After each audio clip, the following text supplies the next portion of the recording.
누가복음 5장 5절 한 절이 되겠습니다. 시몬이 대답하여 이르되 선생님 우리들이 밤이 새도록 수고하였으되 잡은 것이 없지만은 말씀에 의지하여 내가 그물을 내리이다 하고. 자, 우리 베드로가 물고기를 잡는 그 사건에 대한 말씀이 기록이 되어 있습니다. 자, 우리 베드로는 여러분이 아는 대로 예수님의 수제자라 이렇게 할 수 있지요. 자, 제일 먼저 안드레는 세례 요한의 제자였고 또 세례 요한에 의해서 그리스도를 소개받아 이제 안드레가 베드로를 데리고 가서 예수님을 소개하게 되는 그러한 장면들을 우리 먼저 이렇게 순서를 보면 알 수 있을 것 같아요. 그리고 난 이후에 그들의 업이 이 갈릴리 바다에서 고기를 잡는 그러한 업이었기에 우리 예수님이 이제 바닷가에 가셔서 배를 조금 띄우게 하고 난 다음에 많은 사람들을 말씀을 가르치시곤 했는데 그때 베드로를 향해서 그물을 내려 깊은데 고기를 잡으라 하시는 이 장면을 알게 됩니다. 자, 그 상황을 우리가 이렇게 이해를 해보면 여러분들 이미 이 갈릴리 바다는 물이 너무 투명해서 낮에는 고기를 잡을 수가 없다는 거예요. 그러니까 그물을 던지면 그물코가 다 보이기 때문에 고기가 눈이 멀지 않은 이상 다 피해서 다니기 때문에 지금도 베드로피시라고 하는 고기가 이 갈릴리 이 그 바다에서 잡히게 되는데 지금도 고기가 많대요. 낮에 보면 1층, 2층, 3층으로 고기가 떼를 지어 다니는 모습을 눈으로 볼 수가 있다는 거예요. 그러니 밤에 그물을 내려 고기를 여러분들 잡아내야만 하는 그들의 여러분들 그 일터를 현장을 보게 되는데 그들은 이미 밤새 그물을 내렸습니다. 근데 그날따라 고기를 잡은 것이 없었던 거지요. 그러니까 허탈한 마음으로 그물을 다 정리를 해서 이제 잠깐 쉬었다가 저녁에 다시 이제 어부의 현장으로 가야 하는데 그때 우리 예수님께서 그렇게 말씀을 하시는 거지요. 깊은 데 가서 그물을 내리라. 아멘. 여러분들은 했는지 모르지만은 아마 힘든 상황이었지 않았을까? 저는 그렇게 생각합니다. 자, 1차적으로 뭔가 여러분들 일을 다 정리하고 난 이후에 여러분들 뭘 시키면 다음에 하지요. 뭐 이렇게 여러분들 할 수 있는 마음이 충분하지 않겠습니까? 여러분들도 뭔가 이렇게 순종하는 마음이 있을 때에 여러분 선뜻 하기란 굉장히 어려울 때가 많이 있습니다. 그러게 이 본문 이 한 절의 말씀이 우리에게 주는 교훈이 얼마나 큽니까? 말씀에 의지하여 말씀에. 자, 우리 하나님이 천지를 창조하실 때에 있었던 그 말씀을 생각해 보십시오. 이 지구가 흑암에 가득 차 있고 혼돈한 가운데 하나님의 말씀이 떨어질 때에 말씀대로 창조가 되었다는 사실을 보여주는 거죠. 태초부터 지금까지 믿음으로 살아온 사람들의 그 구원을 보면 전부가 말씀에 의지하여가 있었다는 겁니다. 자, 우리 노아의 방주 사건도 보십시오. 자, 히브리 11장 7절 이렇게 노아에 대한 말씀이 기록되어 있습니다. 믿음으로 노아는 아직 보이지 않는 일에 경고하심을 받아 보이지가 않아요. 또 믿어지지도 않아요. 어찌 보면. 그러나 하나님을 경외하는 그 마음이 방주를 준비하게 했다. 그러므로 여러분 그 집이 구원을 받았다. 우리가 아담의 후손이라 하지만은 정확히 더 말하면 우리는 노아의 후손이 되는 거예요. 물로 심판을 다 받고 난 이후에 노아와 그 8가정에 의해서 이 인류가 새롭게 여러분 시작됐다는 사실을 보여주고 있습니다. 아브라함이 어떠했지요? 자, 아브라함을 보면 히브리 11장 8절에 믿음으로 아브라함은 부르심을 받았을 때에 순종하여. 자, 부르심이 있었다는 말은 주의 말씀이 있었다는 거죠. 그 말씀에 의지하여 나갔다는 사실을 이렇게 표현하고 있는 거죠.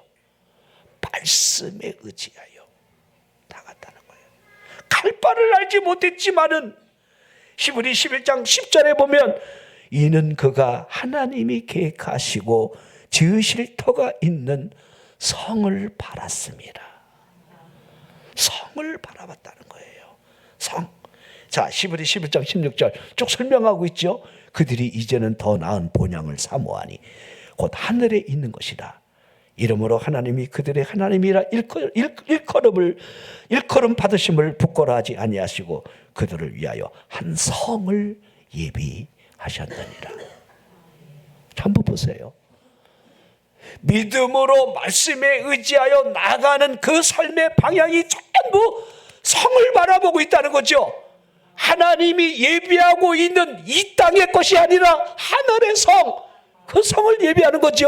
우리 주님이 요한복음 13장에 십자가를 친다는 말씀을 계속하니까 제자들이 두려워합니다. 그때 14장 넘어가면서 너희는 마음에 근심하지 말라, 두려워하지 말라, 하나님을 믿으니 또 나를 믿으라 하시면서 여러분들이 이 초점을 보십시오. 내가 먼저 가는 것은 너희들을 위해서 거처를 예배하러 간다.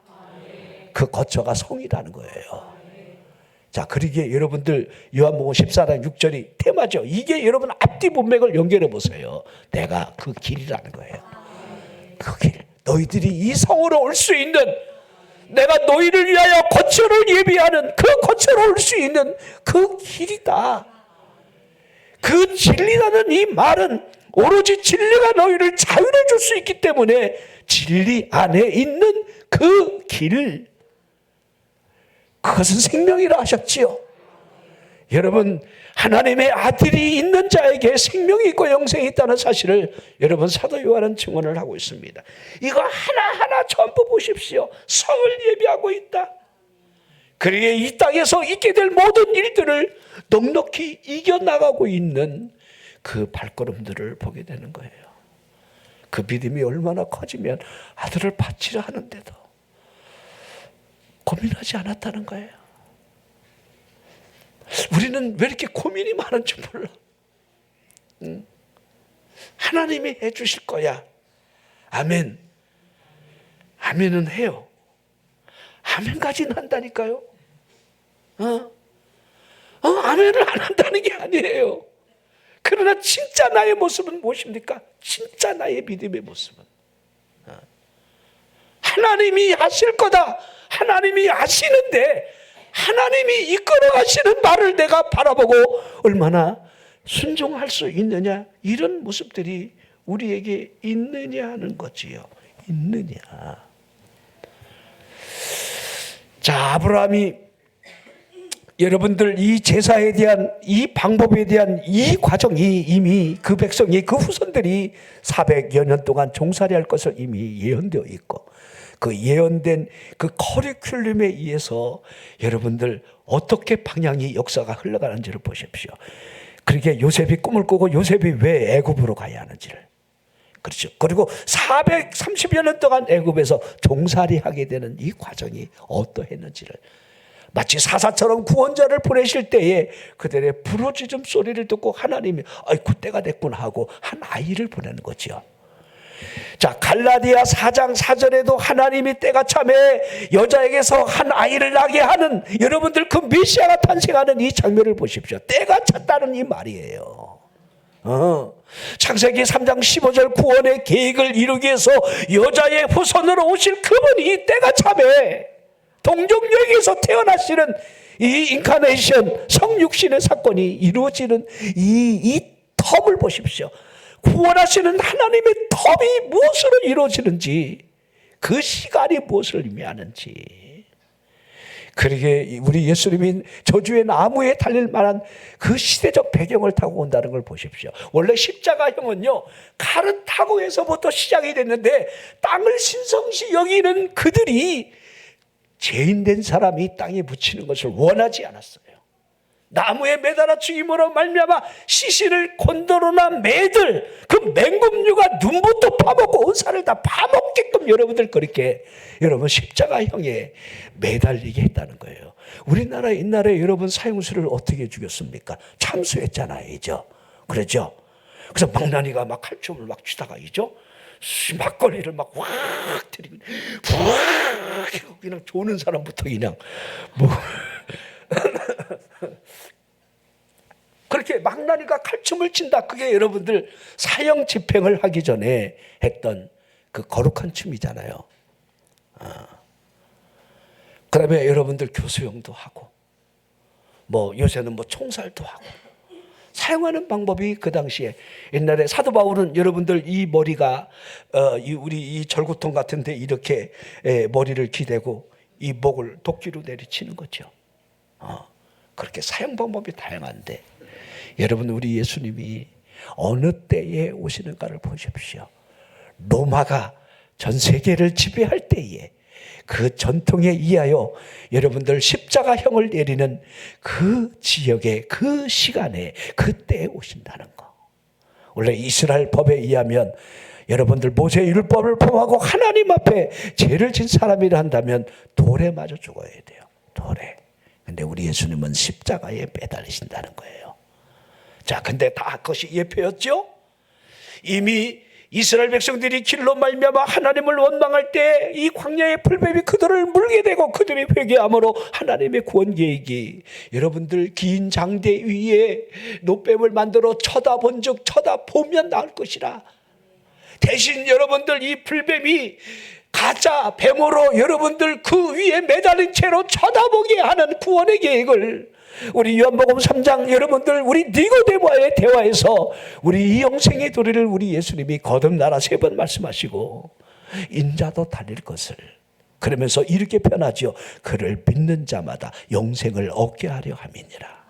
2번씩. 그리고 15절에 그 16절 하나님이 세상을 이처럼 사랑하사 독생자를 주셨으니 이는 그를 믿는 자마다 멸망하지 아니하고 영생을 얻게 하려 하시. 계속 자, 쳐다본 즉 나으리라 라고 하는 이 말을 십자가에 달린 나를 믿는 자는 영생을 얻으리라. 이 방법하고 여러분들 무엇이 여러분 다르다 할 수 있겠습니까? 하나하나 하나님의 구원 계획이 어떻게 이루어지고 있는지를 그러기에 여러분들 성경을 보면서 말씀에 의지하여 라고 하는 이 말이 여러분을 얼마만큼 이끌어가느냐에 달려있다는 거예요. 믿음은 우리의 믿음은 말씀에 의지하여가 있어야 돼요. 내 생각이 아니에요. 내 의지가 아니라 하나님의 말씀이 이러하다. 하나님의 말씀에 의지하여 우리가 나아가는 거. 제가 늘 그런 얘기했죠. 여러분들의 인생을 여러분들이 한번 미래를 점쳐봐봐. 여러분의 노력에 의해서 여러분이 막 뭔가를 구상하고 한번 최선을 다해서 안 먹고 안 자고 여러분들이 노력해서 얻었던 이 결과물들이 과연 인생에 펼쳐진들 얼마나 있겠습니까? 한번 따져보세요. 여러분 얼마나 돈을 벌다 여러분 죽겠습니까? 여러분이 가지고 있는 재물이 얼마나 되겠습니까? 여러분이 잃었다고 하는 업적이 얼마나 되겠습니까? 죄송하지만 인간은 뒤돌아보면 한 줌의 흙밖에 안 돼요. 아무것도 아닙니다. 그러게 여러분들 우리가 이것이 행복이라는 이 행복을 우리가 이 노래하는 이 가사글들을 보십시오. 지극히 작은 것에 있다는 것. 하나님 안에 있다는 것. 주님과의 동행함으로 있게 될 그 행복이 얼마나 크다는 사실을 그 예배에 성공하셔야 돼요. 주님 안에 있는 이 행복을 누리시라는 거예요.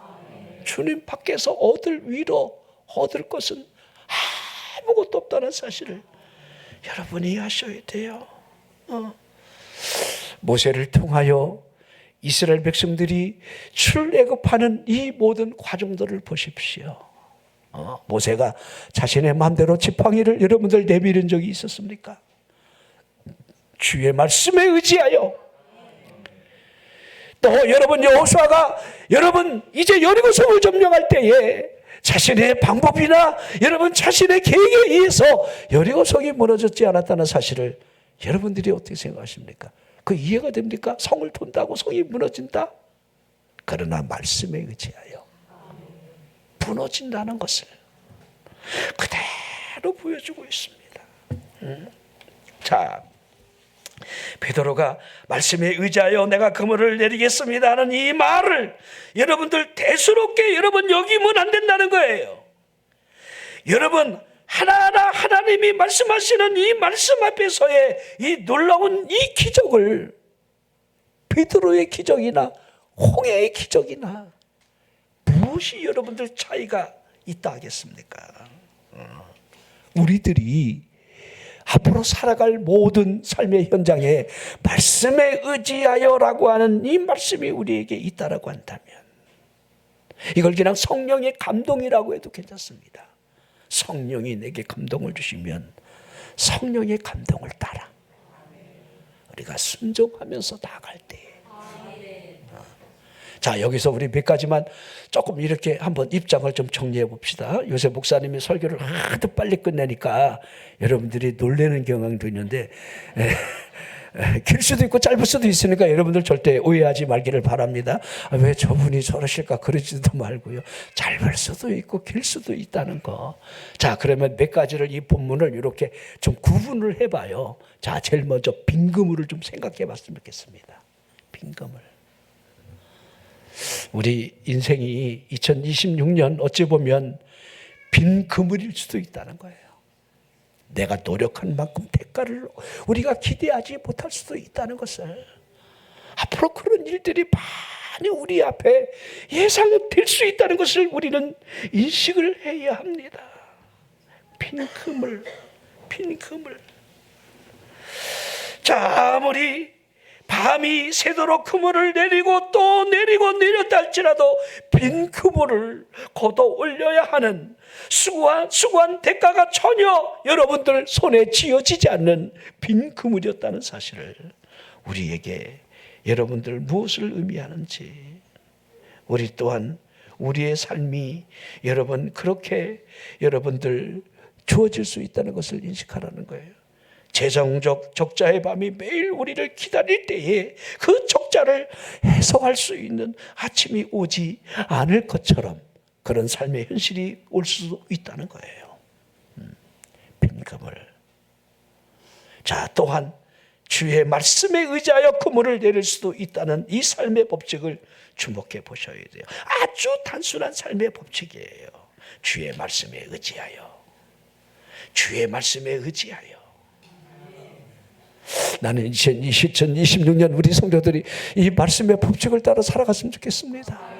내 삶이 아무리 빈 그물이라 할지라도, 내 삶에 아무리 곤고함이 있다 할지라도, 내 삶에 허전하고 아무것도 없는 것 같은 허무함이 온다 할지라도 그때마다 주의 말씀에 의지하여, 말씀에 의지하여 나도 그물을 내린다라고 하는 그 믿음이 우리에게 있어야 한다는 겁니다. 자, 여러분, 우리가 그물을 아무리 많이 던졌다 할지라도 아무런 결과물이 없을 수 있는 것 아니겠습니까? 하지만 고기가 없는 것이 아니라는 것을 우리는 알고 있습니다. 고기를 못 잡았을 뿐이지 그 바다에 고기가 없는 것이 아니라는 거예요. 우리가 살아가고 있는 이 말씀의 바다에는 약속이라는 고기가 얼마든지 넘쳐 있습니다. 고기떼가 있습니다. 하지만 한 마리도 잡지 못할 때가 있다는 사실을 보여주는 거예요. 내가 그물을 내리리이다라고 하는 말씀의 의지함이 있느냐를 우리들이 늘 인식을 해야 돼요. 자, 우리 요한복음 15장, 여러분들이 우리 예수님이 나는 포도나무여 너희는 가지라라고 하는 이 말씀을 하시면서 여러분이 암송하고 있는 말씀이 이 테마가 7절이지요. 7절. 너희가 내 안에 거하고 내 말이 너희 안에 거하면 나는 포도나무요 너희는 가지니. 이 말을 이렇게 설명한 거예요. 자, 그러면 풍성한 열매를 우리가 맺을 수 있는 그 모습을 이렇게 무엇으로? 주님 앞에 구할 때에 그분이 주시지 않을 리가 있겠느냐. 여러분, 주실 의도가 없으시는 그분이 우리에게 구하라 그럴 리는 없습니다. 그렇죠? 왜 낙심하지 말고 기도하라 비유를 하면서 과부처럼 그렇게 하나님만 바라보고 하물며 하늘에 계신 아버지가 너희 구하는 것을 응답해 주지 않겠느냐, 이렇게 여러분 하실 리가 없다는 거예요. 하나하나 말씀하고 여러분들이 연결을 해 보십시오. 거하면 무엇이든지 원하는 대로 구하라 그리하면 이루리라. 이게 약속된 그물이라 이렇게 해야 합니다. 약속된 그물을 던져 넣어야 원하는 대로 이루어짐을 이렇게 표현하고 있는 거예요. 너희가 내 안에 거하고 내 말이 너희 안에 거하면, 이것이 말씀에 의지하여 여러분 순종할 수 있는 신앙을 이렇게 표현하고 있는 겁니다. 말씀에 순종하여 그물을 내릴 수 있는.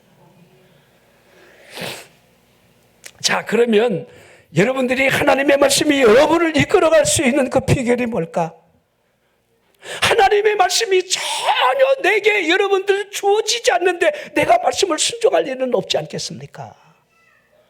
그러게 가장 중요한 우리 신앙의 모토가 여러분들 에녹과 같은 하나님과의 동행에 있습니다. 하나님과 발걸음이 없는 사람에게 그분의 말씀이 들려질 일은 없잖아요.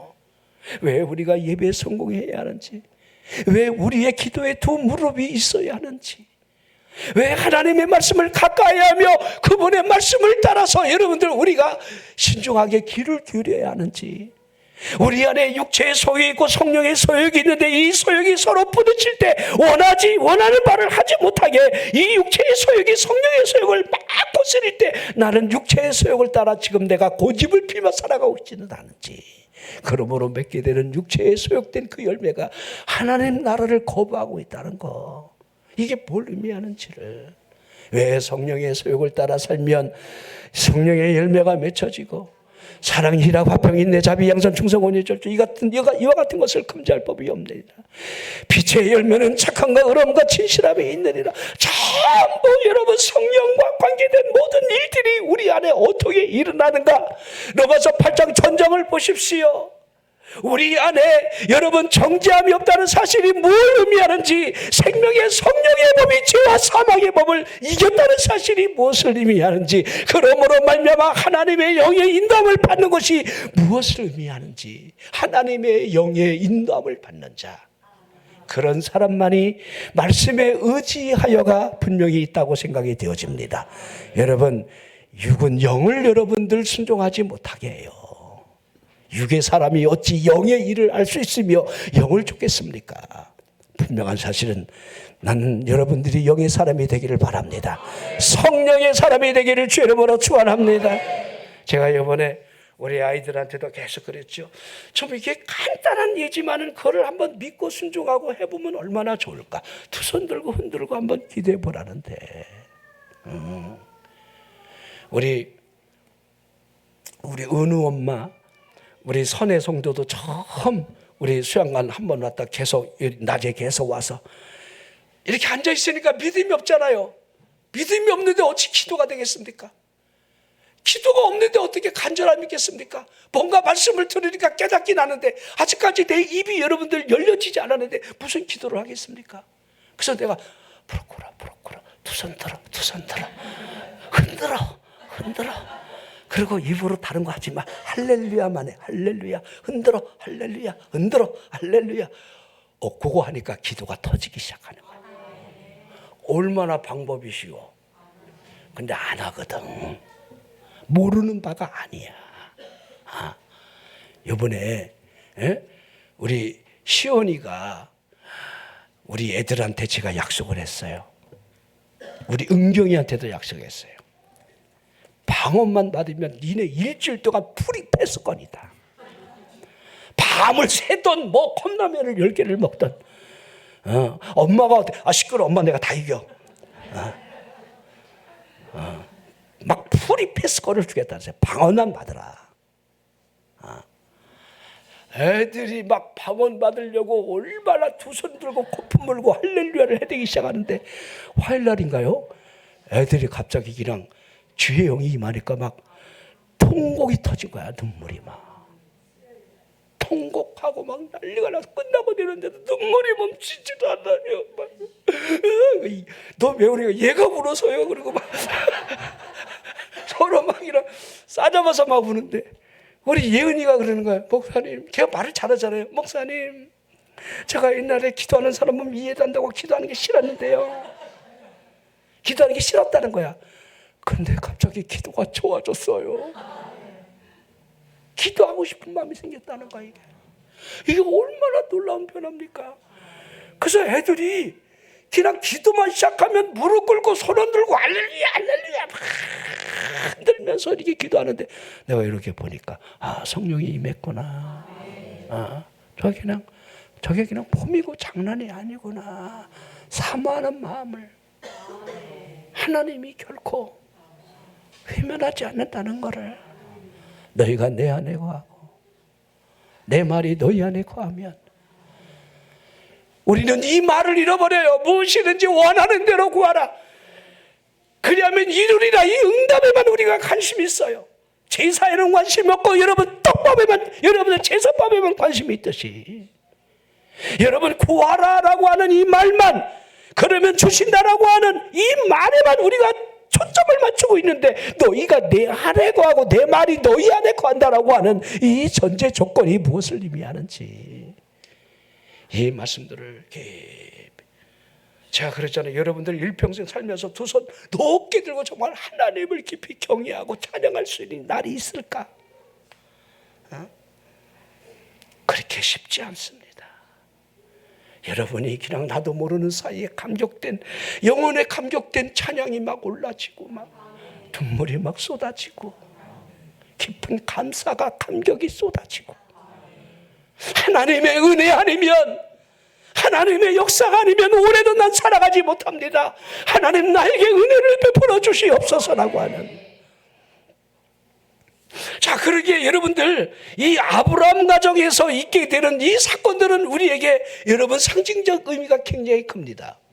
하나님의 말씀에 의지하여 하나님의 약속이 그에게 주어졌건만 여러분들 인간적인 그 행위에 의해서 하나님의 때가 되지 않았을 때에 아직 응답이 없다는 사실을 잘 우리가 인식을 못하잖아요. 그렇게 사례가 얼마나 급했으면 자기 나이도 많아지지만 이제 이 자신에게 이 아이가 생기지 않는 이 사실을 인지한 이 사례가 여러분 하갈을 남편 품에 넣어주며 자식을 낳으라고 편법으로 낳은 아들이 이스마엘입니다. 물론 하나님이 내게 복을 준다 할 때에 내가 종으로 길리운 이 엘리에섹이 이 내 후사가 됐으면 좋겠습니다 할 정도로 종을 후사로 쓰려고 했어요. 그러다가 이제 하갈을 통해서 여러분들 이스마엘이 생길 때에 여러분들 그것이 자신의 후손인 줄 알았는데 하나님께서는 어떻게 하셨습니까? 아니라는 거죠. 내게서 난 씨라야. 그 씨가 무슨 씨입니까? 하나를 통하여 하나님이 함께 약속하신 그 씨를, 약속의 씨를 좀 설명하는 거예요. 그러게 약속의 씨라는 게 뭐냐면 내 힘으로 할 수 있는, 여러분 인간의 힘으로 얻어지는 것이 아니라 하나님이 불가능을 가능케 하시는 그 약속을 통해 얻어지는 일들. 그리고 이삭을 보면 100세에 낳은 아들입니다. 사라가 90세입니다. 경수가 다 끊어졌습니다. 이제 여러분 아이를 생산할 수 있는 능력이 없는 거예요. 전부 하나님의 능력. 하나님의 능력. 자, 우리 여자는 참 희한해요. 이제 자기가 아이를 막 낳으면, 막 임신하게 되면, 옛날부터 그런 일이 참 많았잖아요. 전설 따라 여러분 이야기도 전부 그런 이야기가 많습니다. 주인을 막 멸시하고, 하갈이 그랬잖아요. 쫓겨날 뻔했잖아요. 그 일을 한번 겪었음에도 불구하고 그 아들이 이스마엘이 대략 여러분들 앞뒤 전후 문맥을 보면 이제 이스마엘이 한 17살 정도, 이 정도 됐으리라고 생각이 되어져요. 저 때는 무렵 3살 무렵에 큰 잔치가 벌어질 때에 희롱하는 모습을 보고 이제 사라가 거품을 몰고 그 모자를 쫓아내라고 하죠. 하나님이 아브라함의 기도를 들으시고 사라 말대로 하라고 그들을 쫓아나게 하죠. 애굽 방향을 향해서 애굽 여인이라 자기 아들을 데리고 애굽을 향해 아무래도 여러분들 가족 부대와 떡덩이를 치고 쫓겨나는 그 발걸음에 웬일인지 모르지만 이 브엘세바 광야에서 여러분들 방황하다가 먹을 거 마실 물이 떨어져 거의 죽게 된 상황에서 죽어가는 자신의 아들을 바라볼 수가 없어서 관목 그 나무 덜기 아래에 여러분 앉혀놓고는 한바탕 떨어져서 자신의 아들이 죽어가는 모습을 참아 보지 못하겠노라 하며 슬피 울고 있는 이 하갈의 모습이 생각이 납니다. 얼마나 절박했습니까? 이제 나침반도 없습니다. 길을 잃었습니다. 이제 먹을 것도 이제는 없습니다. 마실 물이 없다는 것은 사막에서 죽음을 의미합니다.